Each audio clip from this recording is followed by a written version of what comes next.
kanin khom kan lo chan to nga zanina biakin hlanna in khom aron in kal pathian ko ran ho te ko ran ho nei tu kan lal pai su krista mingin sibai kabu ka chu pathian sibai bu kang u o lo kal ro lal pa choi moin lim takin iza yang u kanin chandam na lung pui choi moin lim takin I avang u lom thu soin na ma ikalang u khai phak na la sa a ama choi moin lim takin oi chuang lalpa chu pathian ro pui tak kan si a pathian zong chunga lal ro pui tak kani pathian ma kunin ni chong trai u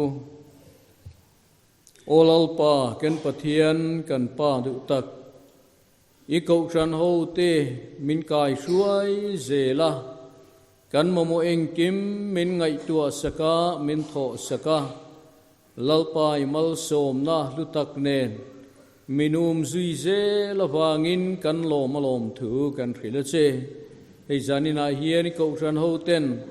hundang lam kan tonga lalpa nang ma biak bu kau tran ho ten e kan din chau me ka helai muna kan malak na kal zel tura wangin nang ma biakan in khom na mun te son alo tu la hun rei tak nang ma biak bu kan lua to nuwa zanina hian helaya lalpa nang ma kan biang na tur biakin thar mun thar min buat sai sakta a heng zong hi kau tran ho tran tlan na le tho ho na in pek na awang te ni ti kan ria a lalpa kan pathian helai mun hetiang nga nang ma biak ka in khom theya anom tamai te hi imal som na lutak kan don ni ti kan ria tin atharin lom thu kan rila che zanina he kan program chi hrang te iro puinan nangin min man sak kan du e kan lalpa Isu mingin he hi kan di le tuna chuan ko ran thu puan lo ngai thlang u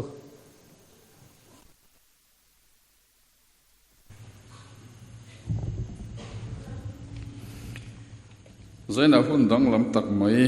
nan mang theya lomom ko maya I bial zai pol te po kan bei sei na tep ter do maya kha hanin som chop khania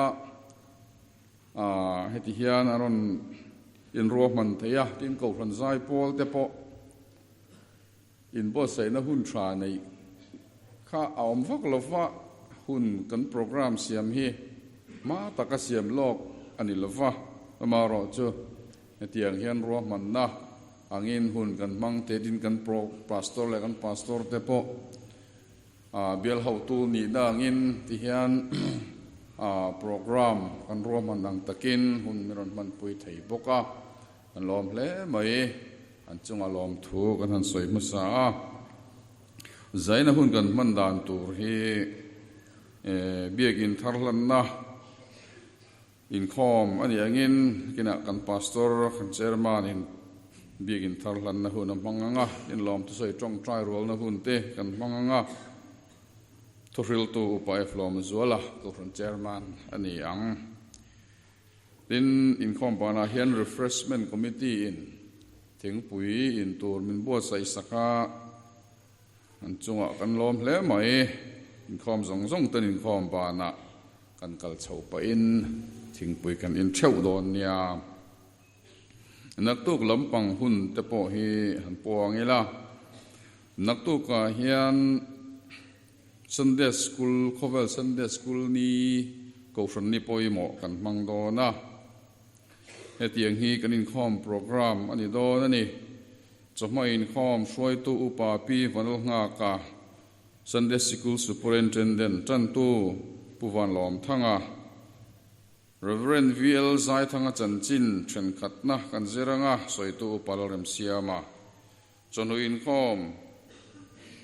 soi tu upa kel mun sanga zir tu Reverend VL Zai thanga chanchin then ni na soi tu tolupa ais thang za siama anh yang nak tu ka khan ei biak im thar kan lu ania zir tir tu puitling Sunday school lampang zir tir tu ten mani pola kalma in kan zir lai te lo welcome lo don son tur ni anga sa tiang tur chuang kan in nge na e mani pol om na po kha chiang lo mai thaya chu chu zir tir tu te lamin kan lo chian na sakha kan in nge na ni ai kan ke gin din mun le ko khan din mun boy te mun zir ko pa kan soi kan la ke din wi an so san ta ka chuan ke din wi ko kan mun ti den đó là gì là người ta chia được pháp chia được bao nhiêu đó lúc mà hoàn toàn là hoàn toàn là bỏ qua một chuyện thật chuẩn anh nuôi của anh xây xuống cái mà anh buồn rất là khá nhiều lúc lên mấy anh làm gì mấy cái sử dụng để bỏ ở nhiều mấy anh cầu phần buồn rất là cũng là ai rồi các chỉ để người ta Ver motor não sei para levar dia ini kan luar tak tura abul jantu kita apa kalau tua naik tu lalu saya tu bincang kaya tak dekat anu tak kita ni kita ansoi terkan tua kan tua tele kan rombol tu macam mana pate jadi lain tận điểm các về pháp của văn phòng tế bộ hiện công an xuân đều rủ tế bộ thì bên cái này tuần là thì dòng phục thì dòng có khăn sẽ thấy phiêu mà đây thì hiện lần xưa là cũng sáng sẽ có sống quá về thế hiện thang với thủy sinh tế sĩ quân trụ cần định ra sáng sẽ có sống quá nên sự amal itu dari yang terkausan dan ya, kita tetap terkausan malam macam ni ya, saya kosong buat kata, Indonesia ini form di luar, selain itu buat kata terkausan Indonesia ini form jadi ni ya, itu saya kosong buat ni ya, kalau tuan kan information community hall sekarang ada farming inform dari nanti, play law ya. Chuan sang sa buwan song wale pali mu takin oka sa song pathum ma ka reaching station alo ting da ta chen thar thau wala ni ya ako fan pui ting na kan ni ta ka he mi kum ver sang sa buwan song bo pali November ni nga forest rain auction alo ting da chu ai ko nga kan kun ban be kan nak tu ko kun kan ban tu ri zo kam chu nak tu ko kun kan ban tu ri nak tu ki dia ko som ti ko ko na che to ro ni ta nak tu ki kan to san ba de ani zo na bing hi dia zo forest bank ni ya ma ro zo ko local ze la eng mo ko tang le ko fa din rel bo na Dengan mengansoi di sopa kacuan Mars dilihat saat itu oleh rencangin besek dengan sangkau. Lalu di tadi, ketika kita boleh ada cuan mereka ini kasih kalau tak kalau buat besek sangkau social front udah mau contohnya misalnya从头那班那去看后那路去那里买个印地里啊，他打开看印当那里，乌拉砖中拉花，东大出来里，他dia看看印当啊，有那个说的人砖印钞大概里，中啊砖不跟看砖那共通费他打开看红那里啊。Dan cuaca buruk saat sebuah sumber pasari akan digital satu contoh yang bukan contoh sebuah pokok cuan digital hong tei yang tak chú biết cái khang sang rồi có sống bò quá chỉ có cái sống gì bò quá căn phòng cả tôi là cần biết cái căn phòng lại thì Allah để ta thế mà extend lên thì đang làm rất chú anh à ông chuyện bồi ông tổ là ông sống gì còn số anh luật ta đi chú anh xây lên thành xa cả chú buồn vậy nè cần buồn để là gì chú giờ lần một ta cần tổ tế bộ cả cho nên mai ta đi cần tổ phát triển các cái bế chuẩn thổ khăn chắc lục lý bản cần tổ mi ba cần nó cần rằng là thổ tổ tế bộ khăn chắc lục pháp các cái cột khăn nó làm cần cho nên mà alo mong tất sẽ ta cần tổ phần vì quý cái dùng alo chủ cần xây đi cái này là bị xiên nụ môi cần missionary cái gì đi để bây giờ thì mà ra một là missionary thì pasti itu kan kalau yang penting setelah ada kalau saya solai untuk kain sana don buka so ini apa yang orang ini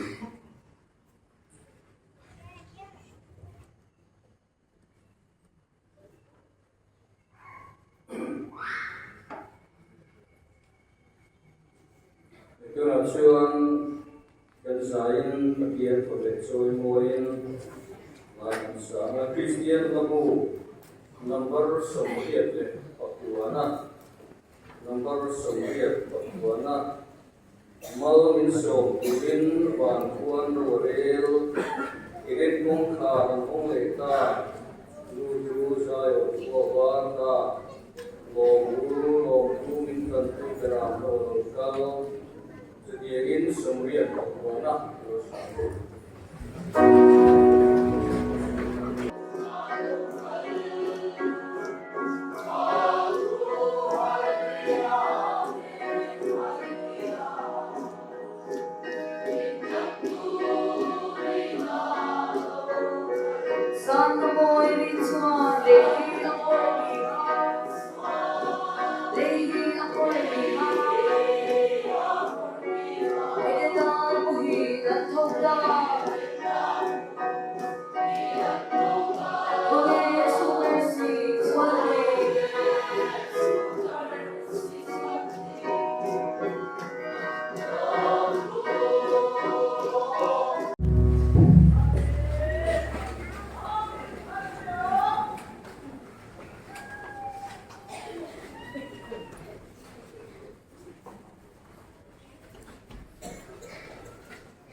Pathian thu thiang lim kan ngai thalenga Korin khuami te ne na pola le ka thon pani na bungruk chang som pali atanga chang som pariat thleng hian Korin thon ni bungruk chang som pali atangin Pathian thu thiang lim lo ngai thlang u ring lo mi te nen rual lo taka ngong kol ba dunin su sual na le fel nai nge in trom na an nei ani lo le thim le engin enge in pol na an nei beliar le Krista point enge in zom na an nei ani lo le ring tu chuan enge chandun an nei milem tele Pathian biakin point enge in rem na an nei keni zong Pathian nung biakin kan ni si Pathian in anma niya kaumanga anma niya kaleng bukang tin an Pathian kaniyanga anni po kami tian niyang atiang khan chuwangin an zinga ta lo chua kula asangin nomro u thilbol lo reng po diksu lalpanati churi chuan kalomang chewa intan pa kaniyanga nangni po katan fanu fapa inni ang Pathian in thu thiang hlim malmin som sakro se le tuna chuan kan zain kan dinganga biakin lan na kan neyanga ti chuan mi lan na thu te kan samzo hian ka tong trai zui don ani le kan zain ni lo ding o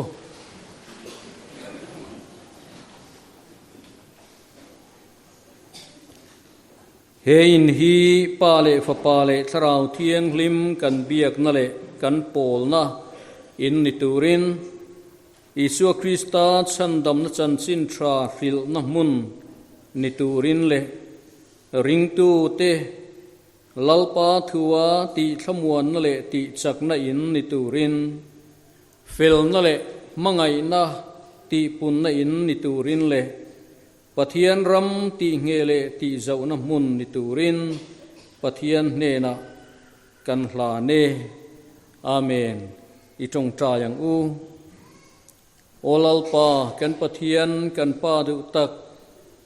zanina helai mun nangma bia ko shan ho ten bia kina kan la man ngai lo le kan la lu ngai lo mun min buat sai sakawangin lom thu kan khila che lalpa he in hi nangin ti thiang hlim la hual him la ti che thei tu la ka ta te ti bor bang thei tu la ka ta te nangin min hum sakang che lalpa i ko shan ho ten nangma kan biak na mun mai ni lo nangman imi te i o i hria tira i pol na nangma choi moi na mun lo ni turin kan hla na ni he in hi tharau thiang min lua la lalpa vong la mal so mang che kan lalpa i suwa mingin kan di le i chuang u tuna chuan ko khan zai pol te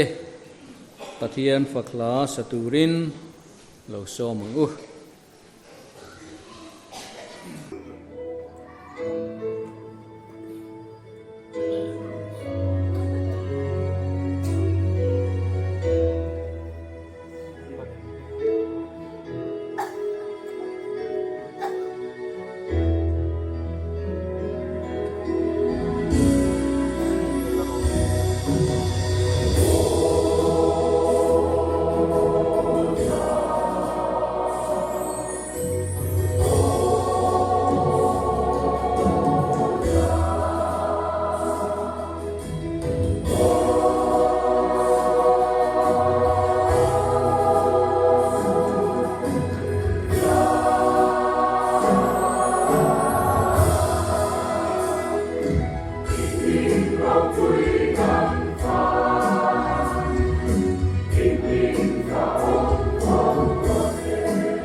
Iku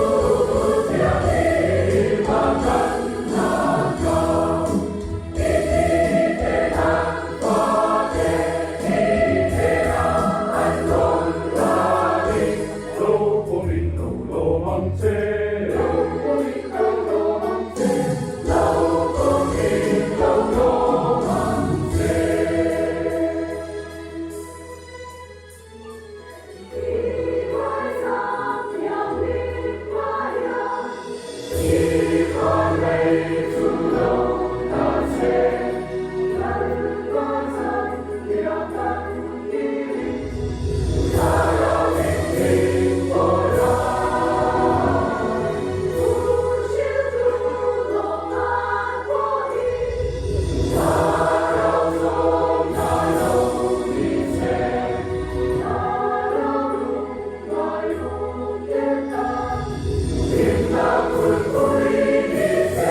Alo mum le mai zai pol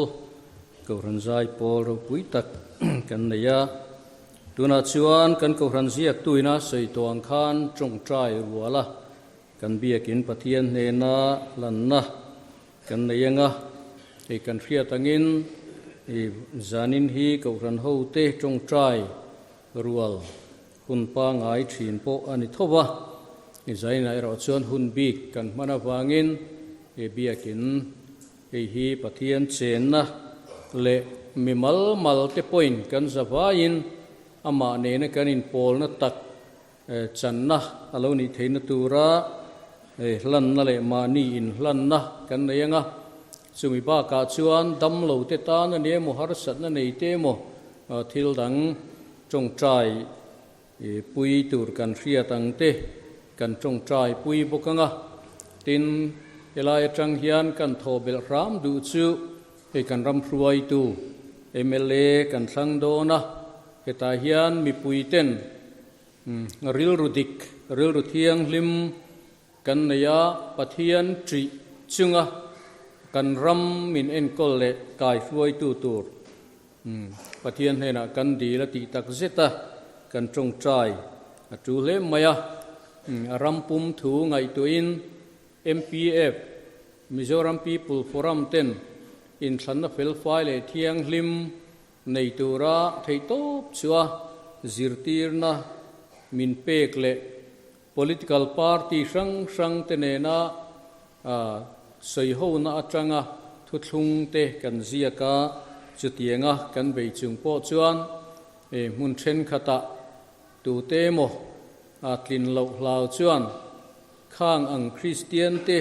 tiata na moilo sum le pai te le thil dang te po selek na nasat namun tak te po omani ti te aum zela poi khop maya chutiang ang chu nelova keimani bial kan constituency mai nelovin aram pumin pathianina min pek le achan chin thra manga min zon chua na ram hruai tu tha pathian tri chunga dik taka ro rel tu tur mi pui mitin ten kan chan vo dik tak kan chan theina tura ro rel na keng tu tur trong train thanem ngai takin kan dil zela tula ni chu zaina hian kan trong trai rual na thupuya kan tel duwa tin mi mal trong trai na te po hi chu kan thupui ni zel sila poimo hiawani le tuna chuan kan zawa in kan trong trai anga biakin atana kan ser ran na hi pathian hena kan hlananga tin trong trai pui ngai nia kan hriat te trong trai pui le tin kan in hlan tur pualin mani theu pathian hena in hlan thar chungin kan zawa in helo trong trai le